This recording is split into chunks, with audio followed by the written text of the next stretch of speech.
আজকের ভোর 5টার সময় উঠে আমরা সবাই মিলে গঙ্গা স্নান করেছি। আর তখন না ফোন নিয়ে যাইনি, যেহেতু স্নান করব আর ফোন রাখার জায়গা ছিল না, তাই কেউ ফোনই নিয়ে যায়নি। সকাল থেকে গঙ্গা স্নান করে আমরা মন্দিরে পুজো দিয়ে দিই।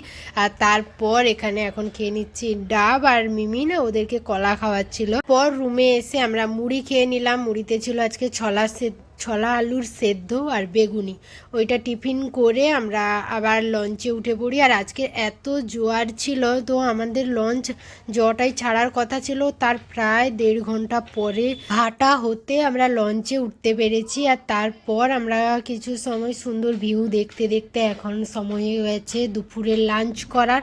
তো এখন আমরা সবাই মিলে বসে পড়েছি দুপুরের লাঞ্চ করতে।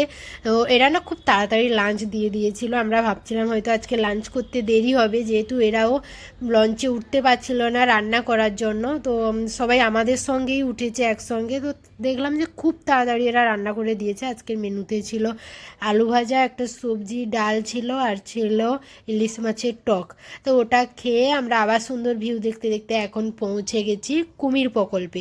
তো এখানে না প্রচুর কুমির ছিল, তো আমরা অনেকগুলো কুমির দেখেছি। আর তারপর আমি একটু চেষ্টা করছিলাম সবাইকে নিয়ে একটা রিলস করার, তো ওটা করে এখন আমরা চলে আসছি লঞ্চে। এখনও না অনেকটা ভাটা পড়ে গেছে, আমাদেরকে বারবারই ডাকছিল তাড়াতাড়ি করে যাওয়ার জন্য, আমরাই একদম লেট ছিলাম। আর এখন না ওই 8টা মতন বাজে, আমাদের অনেকটা টাইম লেগেছে ওখান থেকে আসতে। তো আমরা এখন আছি রামগঙ্গাতে। তো এখানে এখন চলে এসেছি হোটেলে। আর লঞ্চের এক্সপিরিয়েন্স এই রাতের বেলা জাস্ট অন্যরকম, পুরো ভাটা পড়ে গেছিলো। আর এদের না লাইট জ্বালানো যায় না নৌকোর মানে লঞ্চের ভেতর সামনে থেকে, তো কিছুই দেখা যাচ্ছিল না। জাস্ট এক্সপিরিয়েন্স অন্যরকম বলতে পারো, ভীষণই মজা করেছি আমরা। তারপর একটু আমরা রুম থেকে বেরিয়ে সবাই খেয়ে নিয়েছিলাম চপ। আর তারপর হোটেলেই আমাদেরকে খাওয়ার ব্যবস্থা ছিল। তো ওখানে আজকে ছিল বাঁধাকপির তরকারি, ডাল, আলু ভাজা, আর ছিল মাটন। আর আমি যেহেতু মাটন খাই না, তো আমি নিয়ে নিয়েছিলাম মাছ, ভোলা মাছ ছিল। তো চলো চ্যানেলটা সাবস্ক্রাইব করে দিও, টাটা।